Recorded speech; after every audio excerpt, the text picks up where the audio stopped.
Hello boys and girls, ladies and gentleman. আজকের এই ভিডিওতে আমি 5টা এমন হ্যাবিট শেয়ার করব, যে হ্যাবিটগুলো যদি তোমার মধ্যে থাকে তাহলে শিওর তুমি লাইফে সারা জীবন মিডিল ক্লাসই থাকবে, তার থেকে উপরে যেতে পারবে না।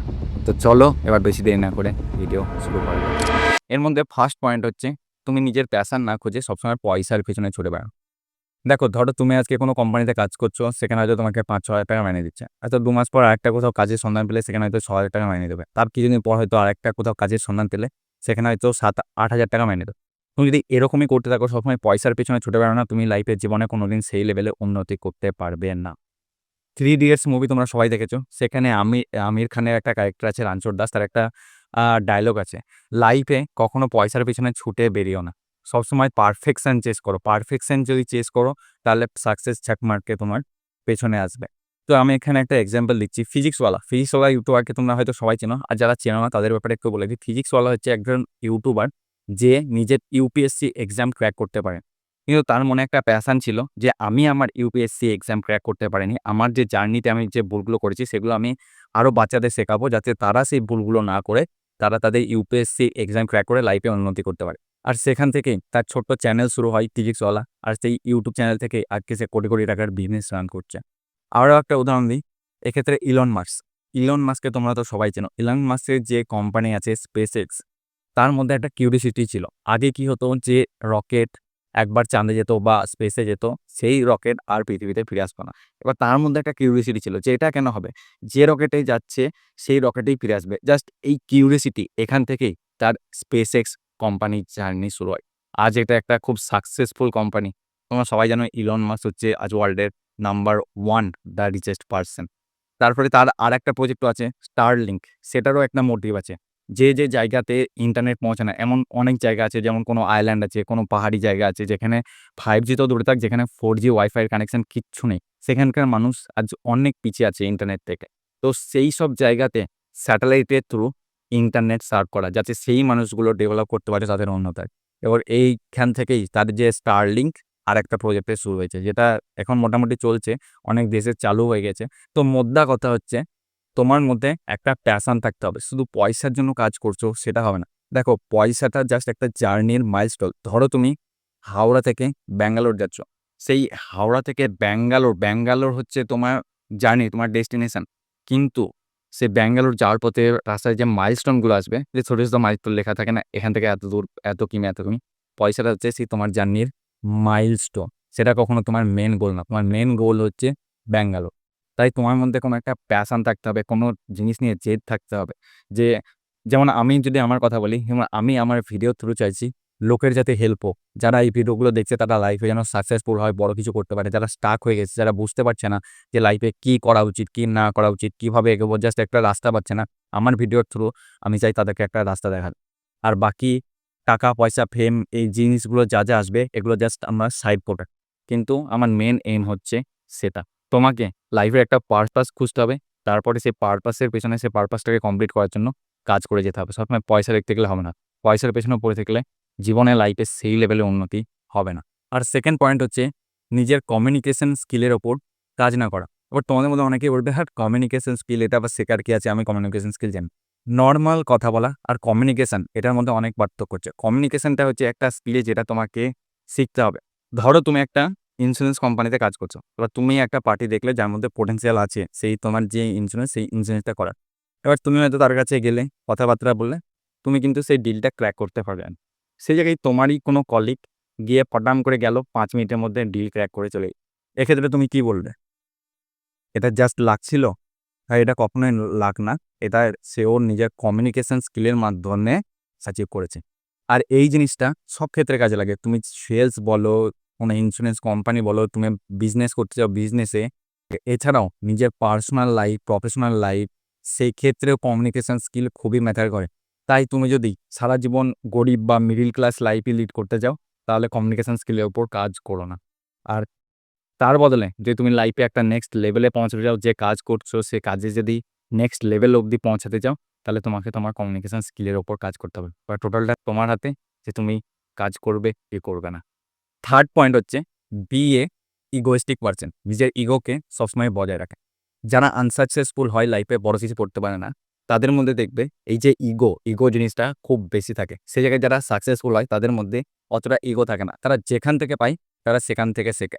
তারা ছোট, বড় ও কিছু দেখে না। যেখান থেকে তারা জ্ঞান পায় সেখান থেকে লুটে নেয়। যেমন ধরো আমি ইনকাম ট্যাক্সের অফিসে ৬ বছর ধরে কাজ করছি। এবার সেই জায়গাতেই নতুন একটা ছেলে জয়েন করলো। হয়তো ১-২ মাস হয়েছে। কিন্তু তার নলেজ আমার থেকে অনেক বেশি। এবার আমাকে একটা কাজ দেওয়া হলো, সেই কাজটা আমি করলাম। হয়তো কাজটাতে আমার কোনো ভুল হলো সেটা আমি মানে আমার অজান্তে কোনো একটা ভুল হয়ে গেল। এবার সেই ছেলেটা যখন সে কাজটা করবে, সে কাজটা যদি রিভিউ করে বা পরে দেখে যে যদি আমাকে বলে যে, "তোমার এই জায়গাটায় ভুল হয়েছে", তখন ফড়াম করে কি হবে? আমার ইগোতে লেগে যাবে। "আরে তুই কি জানিস? তুই তো নতুন এলি, এই ১ মাস জয়েন করা হয়েছে। তুই আমাকে কাজ শেখাবি?" এরকম একটা ইগোতে লেগে থাকে। এটা জাস্ট আমি আমার এক্সাম্পল দিলাম। এটা সবার ক্ষেত্রেই হয়। আর সবথেকে বেশি থাকে এটা সিনিয়র সিটিজেনদের মধ্যে। দেখবে বাবা-মার ক্ষেত্রে তারা যদি কোনো ভুল করে এবং তাদেরকে যদি আমরা বলি যে এই জিনিসটা করা ঠিক হচ্ছে না, তাদের ভুল হচ্ছে। দেখবে ফাটাম করে তাদের সেটা ইগোতে লেগে যায়। তারা কথাটা বুঝতেই চায় না যে কোথায় ভুল হচ্ছে, কেন হচ্ছে এই জিনিসটা। তাই যদি লাইফে সাকসেসফুল হতে চাও তাহলে তোমাকে তোমার ইগোকে সাইডে রাখতে হবে। তোমাকে যে জিনিসটা যেমন অ্যাজ ইট ইজ সেটাকে দেখতে হবে। যদি ভুল হয়ে থাকে তাহলে সেটাকে অ্যাকসেপ্ট করতে হবে। আর চেষ্টা করতে হবে নেক্সট বার যেন এই ভুলটা না হয়। আর 4th পয়েন্ট হচ্ছে নট কনস্ট্যান্ট লার্নিং। অনেকের মধ্যে মেন্টালিটি থাকে, ধরো কেউ যদি একটা প্রফেশনে ৪-৫ বছর ধরে যুক্ত থাকে তাহলে সে ভাববে যে সেই প্রফেশনের আমি সব শিখে গেছি, আমার নতুন করে আর কোনো কিছু শেখার নেই। যেদিন থেকে তোমার মাথায় এই থট প্রসেসটা ঢুকবে সেদিন থেকে জানবে তোমার পতনের দিন শুরু। এক্ষেত্রে আমি একটা উদাহরণ দিচ্ছি। ধরো কেউ এসি সার্ভিসিং করছে। এসি সার্ভিসিং হচ্ছে একটা স্কিল। এটা শিখতে হার্ডলি কতদিন টাইম লাগতে পারে? পারফেক্ট এই স্কিলটা পারফেক্ট করতে হয়তো ৩ মাস বা ৪ মাস, হয়তো তাও লাগবে না জাস্ট সার্ভিসিংই। এই ৩-৪ মাস কাজটা শেখার পর সে যখন কাজটাতে পারফেক্ট হয়ে যাবে, সে হয়তো দিনে ৩ থেকে ৪ টে এসি সার্ভিসিং করে ৳২ থেকে ৳২৫০০ প্রত্যেকদিন ইনকাম করতে পারবে। এবার তার মধ্যে যখন এই জিনিসটা ঢুকে যাবে, আরে এই কাজটার সম্বন্ধে আমি সব শিখে গেছি, আমার আর নতুন করে শেখার কিছু নেই। তাহলে এক্ষেত্রে তার কিন্তু ক্ষতি হয়ে যাবে। যে কাজটা করে সে একদিনে ৳২ থেকে ৳২৫০০ ইনকাম করবে, যখনই থট প্রসেসটা তার মাথায় ঢুকে যাবে, সে ওটাতেই আটকে থাকবে। এক্ষেত্রে সে আরেকটা জিনিসও করতে পারত যে, আমি এসি সার্ভিসিং এর ব্যাপারে টোটালটা শিখে গেছি। হয়তো দিনে আমি ৪ টে এসি সার্ভিসিং করতে পারছি। এর থেকে বেশি করতে পারছি না। তাহলে আমাকে কি করতে হবে? কিভাবে এটাকে আমি ৪ টে থেকে ৫ টাতে নিয়ে যাবো। একদিনে কিভাবে ৫ টা এসি সার্ভিসিং করব? কিভাবে একদিনে ৬ টা এসি সার্ভিসিং করব? মানে এই যে নাম্বারটা বাড়ানো, এইটা কিভাবে করতে হবে সেই জিনিসটার দিকে সে যখনই নজর দেবে, তখন তাকে কি শিখতে হবে? তখন তাকে টিম বিল্ডিং শিখতে হবে। কারণ হয়তো ২ জনে মিলে কাজ করে। ২ জন মিলে কাজ করে একজনে ৪ টে এসি রাফলি সে সার্ভিস করতে পারে। এবার সে জায়গাতে সে যখন ৫ টা ৬ টা করতে যাবে, তখন সে ২ জনে মিলে কাজ হবে না। সে আরো লোক হায়ার করতে হবে তাকে। তাহলে এবার লোক হায়ার করাটা অত সহজ বিষয় নয়। লোক হায়ার করাটা হচ্ছে একটা ক্রিটিক্যাল বিষয়। এটা ওটাও হচ্ছে একটা স্কিলের মধ্যে পড়ে। তাকে হায়ারিং স্কিল শিখতে হবে। কিভাবে পিপলকে ম্যানেজ করতে হয়, সে ম্যানেজ স্কিল শিখতে হবে। কিভাবে একটা বিজনেস রান করতে হয় তাকে সেটা শিখতে হবে। তাই জীবনে কোনোদিন এই থট প্রসেসটা নিজের চিন্তাভাবনার মধ্যে ঢোকাবে না যে আমি সব জেনে গেছি। আর যদি ঢুকে যাই তাহলে টেনশনে পড়ো না। তুমি তোমার ওই মিডিওক্রিটি আর এই এভারেজ মিডল ক্লাস লাইফই লিড করবে, তার থেকে ওপরে পৌঁছাতে পারবে না। আর 5th পয়েন্ট হচ্ছে চুজ কমফোর্টেবল লাইফ। তুমি এই সময় দাঁড়িয়ে যত কমফোর্টেবল লাইফ চুজ করবে তোমার ভবিষ্যৎ তত অন্ধকার হবে। আর আমি আমার নিজের ফ্যামিলি মেম্বার, নিজের ক্লোজ কয়েকজনকে লাইভ এক্সাম্পল আমি দেখছি। তার জন্য নিজেকে যতটা পারো ততটা এখন চ্যালেঞ্জিং সিচুয়েশনে, ততটা পেইনফুল সিচুয়েশনে রাখো। নিজেকে যতটা চ্যালেঞ্জিং সিচুয়েশনে রাখবে, নিজেকে যতটা চ্যালেঞ্জ করবে, তুমি লাইফে ততটা বেশি গ্রো করবে। ধরো তুমি একটা কোনো কাজ করছো, দিনে ৭-৮ ঘন্টা কাজ করে আসার পর আর তুমি ভাবছো ৭-৮ ঘন্টা কাজ করে নিয়েছি, আজকে অনেক কাজ করে নিয়েছি। এবার যাই গিয়ে একটু মোবাইল দেখি, বন্ধুর সঙ্গে একটু আড্ডা মারি, এখানে একটু গল্প করি, এরকম ভাবছো।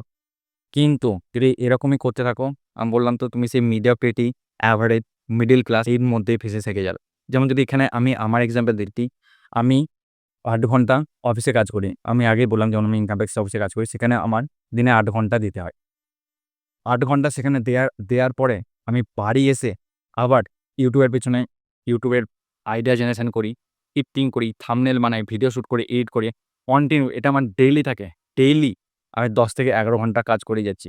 তার কারণ হচ্ছে একটাই, আমার একটা বড় জায়গাতে পৌঁছাতে হবে। আমার একটা পারপাস আছে। সেই পারপাস আমাকে ফুলফিল করতে হবে। এর জন্য কষ্ট হয়।